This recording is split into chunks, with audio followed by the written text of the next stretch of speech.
नमस्कार, रीवा 24 के आज के अंक में आपका स्वागत है। पहले डालते हैं एक नजर आज की प्रमुख खबरों पर। रीवा जिले के मौसम का हाल बिगड़ा, 22 से 26 मार्च तक हो सकती है बारिश।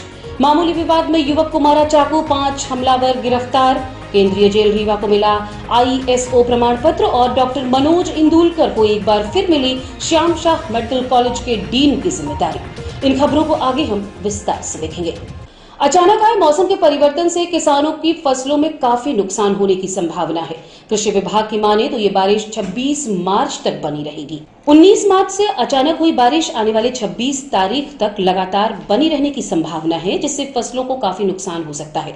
नई गढ़ी और त्योथर तहसील को छोड़ दे तो जिले के सभी तहसीलों में बारिश की संभावना है। वहीं 8 से 10 घंटे प्रति किलोमीटर से हवाएं चलेगी, जिससे आम की फसल को भी काफी नुकसान हो सकता है। क्या रहेगा 22 से 26 मार्च तक का मौसम, हाल बता रही हैं मंजुल शुक्ला, कृषि विभाग रीवा से। मैं सबसे पहले किसान भाइयों को बताना चाहती हूँ कि अगले 5 दिन की जो मौसम की जानकारी पहले उसके साथ मैं शुरू करना चाहती हूँ। तो कल से 22 से लेकर 26 तक की मौसम की जानकारी मैं किसान भाइयों को देना चाहूँगी कि 22 तारीख को रीवा ज़िले के 9 ब्लॉक हैं। 9 ब्लॉक में से त्योथर और आपका क्या कहते हैं नई गढ़ी, 2 ब्लॉक को छोड़ दिया जाए तो सारे ब्लॉक में 22 और 25 और 26 तारीख को हल्की वर्षा होने की संभावना है।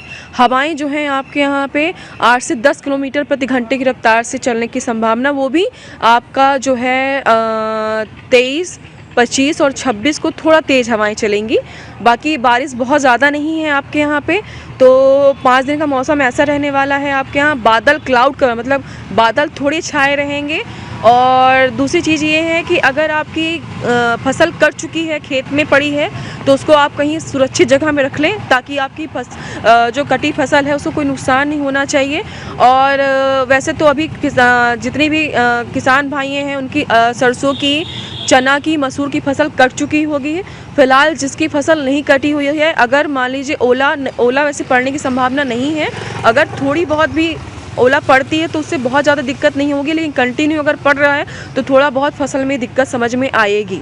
और गेहूं की फसल में ये है कि अभी जैसे जो अभी कुछ दिन पहले मौसम 2-3 दिन पहले जो मौसम था उसमें हवाओं की गति बहुत तेज़ थी। जब तेज़ गति से हवाएं चलेंगी और वर्षा बहुत तेज़ रहेगी, लंबे टाइम तक के लिए रहेगी, तो हो सकता है कि आपकी फसल या तो लेट जाएगी हवा के कारण से। बाकी वैसे ज़्यादा क्षति नहीं है। क्षति सबसे ज़्यादा जो है वो है आपकी आम की बौर की फसल में। बौर जो आई हैं वो आपकी झड़ जाएंगी, क्योंकि हवा है, पानी है, दोनों चीज़ें हो रही हैं। तो इस कंडीशन में जब आम की बौर आ जाती है या आम की जो छोटी छोटी टिकोरियाँ या फल लगना स्टार्ट हो जाता है, उस समय पर जब मौसम थोड़ा बदलता है तो आम की बौर को थोड़ा नुकसान उससे समझ में आता है। क्या माना जाए इस बार आम की फसल? नहीं, उससे कोई बहुत बड़ी दिक्कत नहीं है, क्योंकि ये हल्का सा थोड़ा मौसम चेंज हुआ है, इस कारण से ऐसा हो रहा है। बहुत दिक्कत नहीं है, थोड़ा बहुत चीज़ें आपको देखने के लिए पड़ेंगी। वैसे भी आम की फसल में ये माना जाता है कि जितना उसमें बौरें आती हैं, फूल लगती हैं, उतनी फसल उसमें उतने ज़्यादा फल कभी नहीं लगते, क्योंकि आम की में झड़ने की जो समस्या है उसमें नंबर ऑफ़ फ्लावर सेट जितने होते हैं, नंबर ऑफ़ फ्रूट सेट उतने कभी नहीं होते हैं। देखा जा रहा है गेहूं की भी फसल को काफ़ी, हाँ, गेहूं की फसल को भी अभी जो 2 दिन पहले बारिश हुई है उसमें जो मौसम थोड़ा सा ख़राब हुआ था शाम के समय पे, तो देखा गया है कि बहुत जगह पे जो किसानों की जो फसल है वो वर्षा के कारण से, तेज़ हवा के कारण से लेट गई हैं फसलें वो। तो ऐसे अभी कंडीशन नहीं बनी है जो 5 दिन है, क्योंकि हवाएँ बहुत तेज़ नहीं हैं। आपकी जो है 8 से 10 किलोमीटर चलेंगी, तो उसमें ज़्यादा संभावना नहीं है कि फसल को अब कोई नुकसान हो सकता है। पहले जो नुकसान हुआ है, अब पहले जो नुकसान हुआ है तो उसके लिए जो है मुख्यमंत्री कुछ बता सकते हैं कि भाई किस किस ज़िले में कितना नुकसान हुआ है। जैसे अब रीवा डिस्ट्रिक्ट में कितना नुकसान हुआ है, कितने % नुकसान किसान जो है वो लॉस में जा रहे हैं, उस हिसाब से उनका जो रहता है वो अपने हिसाब से जो काम उनको करना रहता है वो करेंगे। क्योंकि अभी ऐसा कुछ आ नहीं रहा है कि रीवा में कितने % लॉस किसानों को हुआ है। एक पहले अनुमान लगाया जाता है, एक पहले जानकारी क्वेरी ली जाती है हर ब्लॉक वाइज कि इस ब्लॉक में कितने % किसानों की कौन सी फसल खराब हुई है। तो मैं तो यही बोलना चाहूँ किसान भाइयों को, अगर आप फसल खलिहान में रखे हैं या फसल आपकी खेत में पड़ी हुई है कट करके, तो कृपया करके उसको एक सुरक्षित स्थान पर रखें या पन्नी से ढकने की कोशिश करें। उसको लेकर आएँ अपने घर में, कहीं पन्नी से ढक के रखें, ताकि जो फसल आपकी बची हुई है फिलहाल वो आपकी बची रहे, आपको ज़्यादा नुकसान ना हो। शुभ नाम आपका? मेरा नाम है मंजू शुक्ला, एग्रोमेट ऑब्जर्वर कृषि विज्ञान केंद्र रीवा। जिले के लालगांव थाना क्षेत्र अंतर्गत क्योटी जलप्रपात घूमने गए एक युवक पर आधा दर्जन की संख्या में आए बदमाशों ने चाकू से हमला कर दिया।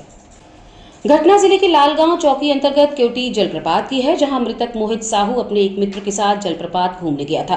तभी आरोपी अंकित वर्मा अपने 6 दोस्तों के साथ वहां पहुंचा और मोहित पर चाकू से जानलेवा हमला कर दिया। हमले में मोहित साहू बुरी तरह से घायल हो गया। घटना की सूचना पुलिस को दी गई, जिसके बाद एम्बुलेंस के द्वारा उसे इलाज के लिए संजय गांधी अस्पताल लाया गया, लेकिन रास्ते में उसने दम तोड़ दिया। पुलिस ने बताया कि एक दिन पहले गोलू विश्वकर्मा के साथ अंकित वर्मा का विवाद हुआ था, जिस पर मोहित साहू ने अंकित वर्मा को एक तमाचा जड़ दिया था, जिसका बदला लेने आज अंकित अपने 6 साथियों के साथ पहुंचा और चाकू मारकर मोहित को लहूलुहान कर दिया। घटना के बाद सक्रिय हुई पुलिस ने अब तक 5 लोगों को गिरफ्तार कर लिया है। अन्य साथियों की तलाश जारी है। वहीं अस्पताल में परिजनों ने जमकर हंगामा मचाया। उनकी मांग थी कि आरोपियों को पकड़कर कड़ी से कड़ी कार्यवाही की जाए। हालांकि पुलिस के समझाने के बाद परिजन शांत हुए और शव का पोस्टमार्टम कराकर चले गए। 2 दिन पूर्व जो घटना प्रकाश में आई थी, उसमें एडिशनल एसपी मऊगंज के नेतृत्व में 5 टीमें लगातार प्रयास कर रही थी, जिसका परिणाम है कि 7 में से 5 जो आरोपी हैं पुलिस के द्वारा राउंड अप कर लिए गए हैं। अभी प्रारंभिक पूछताछ की जा रही है। विभिन्न टीमें उनसे अलग अलग पूछताछ कर रही हैं कि इस घटना का मूल कारण क्या था और कोई तात्कालिक कारण या पूर्व में किस प्रकार का जो घटनाक्रम हुआ, इसके चलते घटना हुई, इसके बारे में भी तफ्तीश की जा रही है।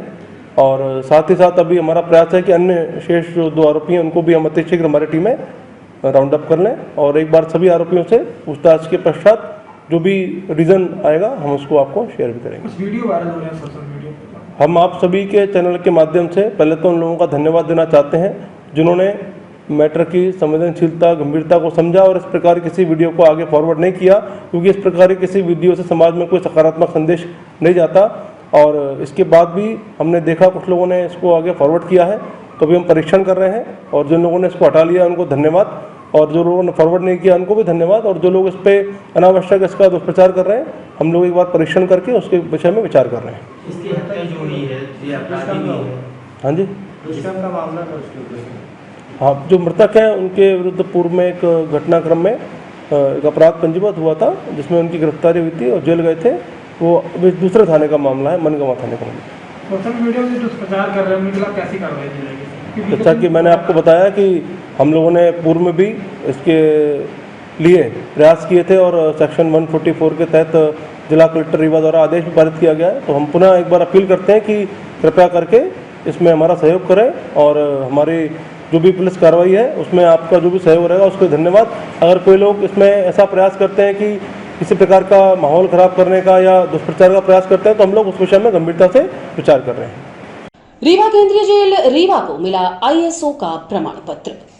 केंद्रीय जेल रीवा संतोष कुमार उपाध्याय के निर्देश में केंद्रीय जल विभाग की साफ सफाई कार्यालय ने कार्य व्यवस्था, अभिलेख की एवं उपकरणों के रखरखाव तथा सुरक्षा व्यवस्था के लिए किए जा रहे कार्यों को ISO की टीम द्वारा जेल का निरीक्षण कर कार्य व्यवस्था, स्वच्छता तथा जेल व्यवस्था का अवलोकन करने के पश्चात मैनेजमेंट सर्विस नोएडा की रीजनल मैनेजर श्री महिमा पटेल द्वारा केंद्रीय जेल रीवा में उपस्थित होकर जेल अधीक्षक केंद्रीय जेल रीवा को अशोका प्रमाण पत्र प्रदान किया गया। केंद्रीय जेल रीवा को अशोका प्रमाण पत्र के अनुसार जेल अधीक्षक रीवा के निर्देश में कार्य व्यवस्था के संचालन में श्री राजेश अग्निहोत्री, श्री संजीव कुमार गेंदले, उप जेल अधीक्षक श्याम सिंह कुशवाहा, प्रशांत चौहान, सहायक जेल अधीक्षक तथा डॉक्टर राजकुमार मिश्र, डॉक्टर अरविंद तिवारी की भूमिका सराहनीय रही।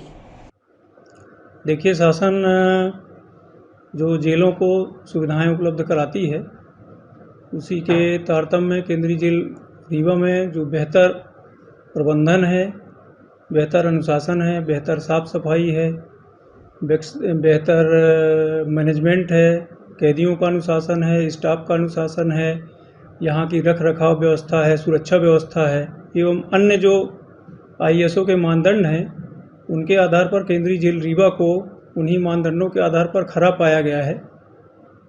भोपाल की ISO टीम द्वारा इसका 3 बार ऑडिट किया गया।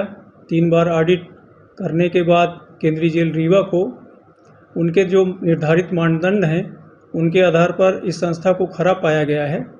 उसी के आधार पर कल ISO की टीम द्वारा केंद्रीय जेल रीवा में उपस्थित होकर के सर्टिफिकेट प्रदान किया गया है। इसमें हमारे समस्त स्टाफ का, बंदियों का बहुत अभूतपूर्व 3 बार ऑडिट करने के बाद केंद्रीय जेल रीवा को उनके जो निर्धारित मानदंड हैं उनके आधार पर इस संस्था को खरा पाया गया है। उसी के आधार पर कल ISO की टीम द्वारा केंद्रीय जेल रीवा में उपस्थित होकर के सर्टिफिकेट प्रदान किया गया है। इसमें श्याम शाह मेडिकल कॉलेज के डीन की जिम्मेदारी एक बार फिर से डॉक्टर मनोज इंदुलकर को सौंपी गई है। डॉक्टर मनोज इंदुलकर की कार्यकुशलता एवं उनकी ईमानदारी का ही परिणाम है कि एक बार फिर से उन पर बड़ा भरोसा जताया गया है और उन्हें ये बड़ी जिम्मेदारी दी गई है। डॉक्टर मनोज इंदुलकर के रहते जहां अस्पताल की व्यवस्था चाक चौबंद थी, वहीं कोविड-19 के दौरान अस्पताल की जो व्यवस्था बनाई गई थी वो काबिल तारीफ थी। डॉक्टर मनोज इंदुलकर की इसी कार्यकुशलता को देखते हुए उन पर एक बार पुनः भरोसा जताया गया है और उन्हें बड़ी जिम्मेदारी सौंपी गई है। आज मंगलवार से डॉक्टर मनोज इंदुलकर एक बार पुनः मेडिकल कॉलेज की कमान संभालेंगे।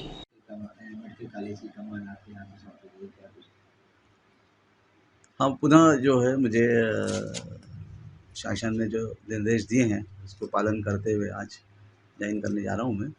और वर्तमान में जो भी समस्या है हमारे हॉस्पिटल से रिलेटेड और कॉलेज से रिलेटेड है, उसको जितना जल्द से जल्द कोशिश करूँगा कि उसका समाधान कर सकें और अधिक से अधिक मरीजों को हम अधिक से अधिक तरीके से लाभान्वित कर सकते, यही हमारा उद्देश्य होगा। पहले हाँ, वो कोविड का दौर था, पूरा पेशेंट सेंट्रिक वो था। अभी हम मरीजों के अलावा भी जितने हमारे शासन की योजना है उनका अधिक से अधिक लाभ सभी लोगों को देने की कोशिश करेंगे। कुछ नया सामने आके सर्वप्रथम जो पुराने रुके हुए कार्य है उसको करेंगे और फिर जैसे भी शासन नया दिशा निर्देश जारी करेगी वो हम लोग मरीज के हितों में काम करते रहेंगे। चैत्र शुक्ल की प्रतिपदा पर 22 मार्च से चैत्र नवरात्रि शुरू होगी। क्या चैत्र नवरात्र पर्व का महत्व और कैसे करना है, पूजन हवन बता रहे हैं ज्योतिषाचार्य डॉक्टर संदीप शुक्ल। रामनवमी का पर्व शुरुआत जो है चैत्र रामनवमी शुक्ल पक्ष की प्रतिपदा से शुरू हो रहा है और ये प्रतिपदा जो है पड़ रही है वो 22 तारीख को पड़ रही है और नौवीं जो पड़ेगी वो 30 तारीख को पड़ेगी। इस तरह 22 तारीख से लेकर 30 तारीख तक जो है नवरात्रि जो है मनाई जाएगी। 22 तारीख से अनल नाम का जो संवत है उसकी शुरुआत हो रही है। विक्रम संवत 2080 चैत्र मास शुक्ल पक्ष की प्रतिपदा से जो है ये संवत की शुरुआत हो रही है और इसमें रामनवमी बसंत रामनवमी की शुरुआत हो रही है। इसमें जो है नव दुर्गा का पाठ किया जाता है, नव देवी का पाठ किया जाता है, जैसे कि प्रथमम शैलपुत्री च, द्वितीयम ब्रह्मचारिण्यम, तृतीयम चंद्रघंटेसी, पूष्मांड्य चतुर्थम, पंचम स्कंदमातिथि, षष्टम कात्यायनी च, सप्तम कालरात्रि च। इस तरह करके जो है नव दुर्गा का पाठ होता है, नव दुर्गा का स्मरण किया जाता है। उनको विभिन्न विभिन्न प्रकार के वस्त्र को धारण कराकर और उनकी पूजा उपासना की जाती है। और साथ में अगर आप विशेष पूजा करते हैं, कलश स्थापना करते हैं, तो कलश स्थापना का जो समय है वो 10:30 से लेकर 12:30 के बीच में जो है समय जो है कलश स्थापना का समय है। इस समय जो है आप कलश स्थापना कर सकते हैं। आप ज्वारे वगैरह बो सकते हैं, ज्वारे बोना चाहें तो ज्वारे बो सकते हैं। कलश स्थापना करें, दीपक जलाएं, उसमें आम की टेरी लगाएं और रक्षा सूत्र से उसको बांधें। साथ में जो है मंत्रोच्चारण के साथ कलश की स्थापना करें। अखंड अगर दीप का पाठ करते हैं तो निश्चित रूप से उसमें कल्याण की प्राप्ति होती है। साथ में दुर्गा सप्तशती का पाठ करें, जिसमें कि अर्गला, कवच, कुंजिका स्तोत्र और नवार मंत्र, इन सब का पाठ करें, जिससे जो है लाभ की प्राप्ति होगी। और साथ में जो है अगर आप देवी भागवत का भी पाठ करते हैं, देवी भागवत का पाठ करते हैं तो निश्चित रूप से उससे भी जो है कल्याण की प्राप्ति एवं सिद्धि की प्राप्ति होती है। तो देवी भागवत और दुर्गा सप्तशती का पाठ करें, जिससे जो है कल्याण की प्राप्ति हो और रामनवमी को हर्ष उल्लास के साथ मनाएं। राम जन्म जो है 12:35 के बाद है और 12:35 के बाद नवमी के दिन जो है पारण होगा। ये 30 तारीख को जो नवमी पड़ेगी उसमें जो है 12:35 के बाद आप अपना उपास खोल सकते हैं। अगर जो लोग 9 दिन व्रत रहते हैं तो उनका पारण 12:35 के बाद होगा। इस तरह जो है रामनवमी का पर्व मनाएं। हमारी तरफ से रामनवमी की आपको ढेरों शुभकामनाएं, नए संवत की ढेरों शुभकामनाएं। ये संवत आपके लिए भाग्यशाली हो। रीवा में ब्लैकमेल करने वाले तथाकथित पत्रकार के विरुद्ध कार्यवाही करने कलेक्टर एसपी से मिले CMO.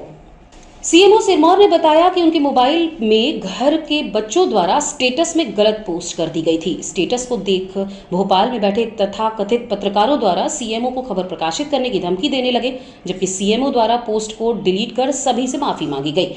CMO Sirmaur AB Siddiqui ने बताया कि कुछ दिन पूर्व तथाकथित पत्रकार अपनी महिला पत्रकार साथी के साथ उनके कार्यालय आया हुआ था। वो मेरे से पैसे की मांग कर रहा था। मैंने रीवा मिलने के लिए कहा। रीवा आने के लिए तथाकथित पत्रकार अपनी महिला साथी के साथ बार बार होटल में मिलने के लिए बुलाते रहे। हमने होटल जाने के लिए मना किया तो उन्होंने कुछ लोगों को मेरे घर भेजा और हमसे 1.5 लाख रुपए की मांग कर रहे थे। वहीं इसकी शिकायत सीएमओ ने कलेक्टर एसपी से कर दी है। एडिशनल एसपी अनिल सोनकर ने मीडिया को बताया कि हमारे पास शिकायत प्राप्त हुई है, जांच टीम बना दी गई है। अगर दोषी पाए जाते हैं तो बड़ी कार्यवाही की जाएगी। वहीं तथाकथित पत्रकारों का ऑडियो भी वायरल हुआ है। सिरमौर सीओ ने एक आवेदन प्रस्तुत किया है। उन्होंने ये बताया है कि एक उनके मोबाइल के स्टेटस में कोई फ़ोटो आपत्तिजनक लगी थी, जिसको लेकर के कुछ मीडिया के लोग उन्हें प्रताड़ित कर रहे थे और उनने जो है बताया कि वो उनके नाती ने उस मोबाइल को लेकर के उसके ग्रुप में कहीं से वो मैसेज आया था जिसको उसने स्टेटस में डाल दिया था। ये जानकारी उनको नहीं थी। जानकारी होने पर तत्काल अलग किया और उनसे आग्रह भी किया कि ये हमसे गलतीवश या भूल से बच्चे से हो गया है और इसके लिए वो क्षमा मांगते हैं। लेकिन लगातार उन्हें प्रताड़ित करके कुछ पैसों की मांग की जा रही थी, उनसे कुछ वसूली करने का प्रयास किया गया, ऐसे आरोप उन्हें लगाया है और एक आवेदन प्रस्तुत किया है, जिसकी जांच के लिए थाना प्रभारी सिरमौर को आवेदन भेजा जा। ऑडियो भी उपलब्ध कराया है उन्होंने। उनके खिलाफ छेड़छाड़ की शिकायत भोपाल में करवाई गई है। ऐसे में कैसे अधिकारी कोई काम कर पाएगा कि बाहर से महिला आती है, आपके पास मिलने आई हो, आरोप लगा देती है कि हाथ पकड़ रहे हैं। इसके लिए कुछ प्रशासन कुछ काम कर सके अपने निष्पक्ष। आपके माध्यम से ये चीज़ संज्ञान में आई है। अब ये जांच और विवेचना का विषय है कि वो किस हद तक वो शिकायतें जो है सत्य है या असत्य है। उसके बाद ही कार्रवाई संबंधित एजेंसी द्वारा की जाएगी। निर्देशक नहीं हूँ, वो जहाँ से वो मेरे मोबाइल पर आया था उसका भी प्रूफ है मेरे पास बीएसएस गुड़ विधानसभा से, और उसके उस ग्रुप वाले स्वीकार भी कर रहे हैं कि हाँ मेरे द्वारा भेजा गया था वहाँ। तो सर त्रुटि बस उस मीन को मेरे नाती ने मेरे स्टेटस में लगा दिया। अब मेरे संज्ञान में नहीं था, मैं ऑफिस में था और जब ऑफिस में मुझे अज्ञान नंबर से फ़ोन आया और एक व्हाट्सएप में खबर चलाई हुई और जिसमें नीचे लिखा था कि this news is ready to be spread soon, और फिर फ़ोन आया तो वो उनके द्वारा बताया गया कि आपने देश के प्रधानमंत्री के खिलाफ ऐसा लिखा है वैसा लिखा है। तो मैं स्तब्ध रह गया, क्योंकि मैंने ऐसा कुछ जानकारी में नहीं था। मैंने तुरंत स्टेटस देखा और उसको डिलीट किया। फिर उनका कॉल आ गया मैडम का, बोले मैंने ये खबर चला रखी है, तैयार है आपके लिए, आप क्या कहते हैं। तो हमने कहा कि मैम मैं इसके लिए सॉरी, बहुत बहुत सॉरी, यदि ऐसा हो गया है ज्ञानता बस, बच्चे ने गलती कर दिया है। तो मैं आपसे ही पूरी मीडिया जगत से, सभी अधिकारियों से, देश प्रदेश के आम नागरिकों से सबसे क्षमा प्रार्थी हूँ इसके लिए, तो मुझे माफ़ कर दीजिए। तो वो बहुत सारी मने बात बताने लगे कि नहीं वो सज़ा मिलनी चाहिए, तब आदमी की दिमाग खुलती है, ऐसे तो हर आदमी कह देगा गलती हो गई है। आप कहाँ पर हैं? सर मैंने उनसे बताया कि मैं कार्यालय में हूँ। तो उन्होंने, मैडम ने कहा कि जो मैडम को मैं जानता नहीं था, वही जो उनका मैसेज आया था कि hello sir, Arya from media, तो उसको बाद में मैं उसी नाम से मैंने सेव भी कर लिया, क्योंकि उनका फ़ोन बार बार आ था। तो सर इसके बाद बोली कि मेरे कुछ आदमी आपसे मिलने जाएंगे 1 आध घंटे में, तो आप उनसे मिल लीजिएगा, देख लीजिएगा। हमने कहा ठीक है, मैं कार्यालय में हूँ। सर 1 से 1.5 घंटे बाद वो मैडम और उनके 2 अन्य साथी ये कार्यालय में आए, मेरे पास बैठे उठे।